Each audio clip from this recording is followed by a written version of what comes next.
Well, it's been a good week, but unfortunately, Danny Brown did not get the amount of attention that he probably deserved, or at least what I intended to give him. I was out of town most of the weekend, away from my computer, in the car, and a lot of the time that I used to listen to music, I just didn't have available to me. So I didn't get as many listens on XXX as I wanted.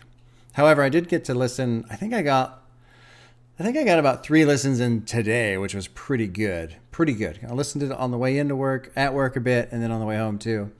And I wish I had really in-depth thoughts to share on this album. Unfortunately, I don't, because I didn't get to spend as much time with it as I wanted. But I do really enjoy it. I did want to share, I think it's the track Monopoly. I was at work today. You know, I put on title and I'm writing this email out. And Danny Brown comes in. I think it's Monopoly. And he, you know, that part where he pauses, he's like, no, literally, shit all over your mixtapes. I started laughing, which is good because I was replying to an email that was making me kind of cranky. And so it kind of helped me just like stop, laugh a little bit, take a breath, and then continue being cranky. Because I'm good. I can get right back into being cranky.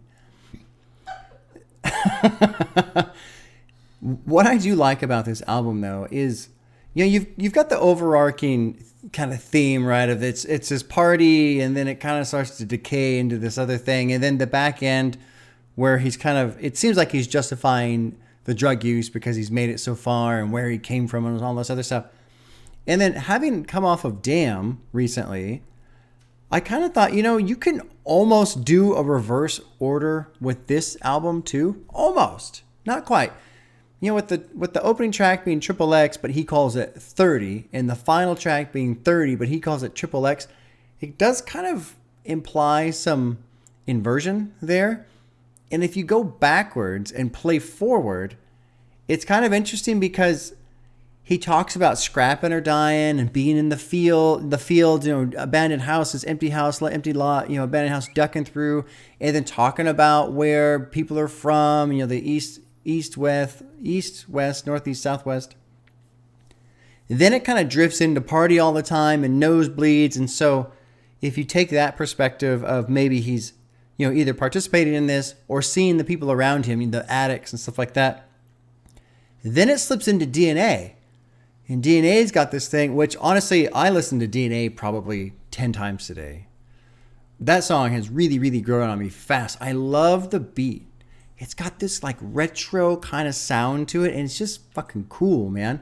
So then anyway, you slip into DNA, and he's talking about how, you know, it's in my DNA because my pops used to get fucked like this, my mom's, you know, and it sounds like he's starting to get hooked on drugs or get pulled into drugs. And then it drops into Adderall, Admiral, and Outer Space, and now he's high. And then it's blunt after blunt after blunt, and then Monopoly and Detroit 180, Bruiser Brigade, where it almost works in reverse. And then it ends with, you know, dying like a rock star. So, I mean, not to say that's intentional, but it kind of works, which was neat. You know, I would have never considered that if it hadn't been for Damn in the reverse order. But I think there's something there, which is kind of cool. Die Like a Rock Star. Fuck. What was the producer's name? Oh, man. Skywalker, man. Skywalker, he put together some great beats in this album. Die Like a Rock Star, I think was him. Pac Blood, I think was him as well. Radio Song, I kind of skip over. It's a silly song, and I like it for the silliness of it. But at the same time, the beat's just kind of, you know, whatever. So, not that I dislike it, but I honestly don't listen to it too often. Bruiser Brigade is fucking amazing, especially with those crazy, like, grindy, slimy, synthetic sounds at the beginning. It's weird, you know, and then it's just got a great beat throughout. Blunt after blunt after blunt. What's another one that I really... Oh, DNA. Nosebleeds I like too. Fields. Scrapper Die is kind of cool. I actually went and listened to, I guess there's a track called Trap or Die by Young Jeezy, I think is his name. Somebody pointed it out to me that the Scrapper Die is kind of a play off of that. So I listened to that too. I was like, okay, cool. But I like Scrapper Die more, although I didn't pay close attention to the Young Jeezy version. 30 is fucking awesome. I love 30, man. I love the rawness in his vocals, and he starts yelling and shit. Really good. Really good. watched the music videos, enjoyed those. Somebody sent me a link for another one called Grown Up, where it's like the little kid as Danny Brown, and that's cool. I like that one too. Really liked the Kenny Beats session where Danny Brown's in the cave. Got to hear his iconic laugh. Incredible laugh. But unfortunately, I don't really have a whole lot else to say. You know what sucks too is with all this stuff with Kendrick going on, right? I'm totally distracted. Like before I started recording this, I was in Discord and we were talking about the cover, how that dropped, and so I was like, I gotta stop. I gotta focus on Danny Brown. Overall, though, really neat album, and it's almost like, I don't know if it's supposed to be like this, but there's almost like little volumes or quarters, you know? You got the drug use, and then you got the parts where the drug use kind of sounds like it's not that much fun anymore, and then it's clearly not that much fun anymore, and then this weird, well, not necessarily weird, but the ending section where it's kind of talking about where he came from. I guess that's it, man. Unfortunately, I mean, it's only 6 minutes, but great album. Now, when it comes to Old, that album, until I did this one, that album was literally never recommended. So I'm going to listen to Old on my own, because the next one I want to do is Atrocity Exhibition. With this album and how it ends, especially with 30, it's got this intensity. I feel like it's such a great setup for what people have talked about in Atrocity Exhibition. So I want to have that mindset. Well, I guess if I listen to Old on my own, I'll do that before. But I basically, with all the albums I have in front of me, I don't want to spend the time reacting to one that was literally never requested until, you know, a couple days ago. So not that I think it's bad or other people think it's bad, but it wasn't suggested. So there you go. But AE, you know, I want to get to that one somewhat soon as well. I don't want it to be, you know, 4, 6 months, something like that. I want it to be sooner than that.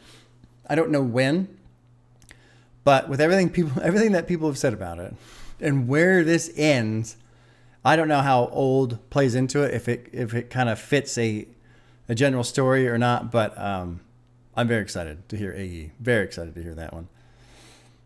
I guess that's it. Probably my shortest additional thoughts video ever, unfortunately. I do have to admit, I'm just wildly distracted by Kendrick. And maybe that's just the Kendrick effect. I've kind of heard that before, how, you know, maybe not necessarily Kendrick, but when a big artist comes through, it kind of disrupts everything else that's going on. And so it is cool for me to, I guess, experience that in real time, because the excitement is definitely building. You know, it's Wednesday night. The album's going to be dropping in like 48 hours, basically, depending on where you are. And everybody's really excited. And now I'm going to go stare at the album cover. I think it's the album cover with him holding the kid in the room with the crown. And I might make a little post about what I think it is, how it breaks down. I don't know. We'll see. But really glad I did Danny Brown. XXX is a very enjoyable album. I still didn't spend any time with the additional tracks. When I hit 30 and it finishes, I just want to stop, because I feel like it's such a great ending. And then every now and then I let it drift into bass line, and I'm just like, I'm just not interested. And so for whatever reason, those final 3 tracks have not gotten any attention from me, because I do enjoy the album and the flow and how it concludes. And it concludes so well, I don't want anything coming in and spoiling it. You know, like, don't mess it up. We're done. It's good. Don't add to it. It's finished. All right. There you go. New Kendrick Lamar on Friday. And I get to experience it with you guys in real time. I'm very excited. I want to talk about the Nipsey thing and how I was way wrong about that and not understanding it. But I'll save that for the beginning of the video on Friday. I'll break that down. It'll make more sense then rather than now, or making a separate video. Fucking hate you guys. New Kendrick. And I get to... Oh, I'm excited. I'm just saying the same thing over and over now. I'm excited. I'm very excited. I will see you guys on Friday.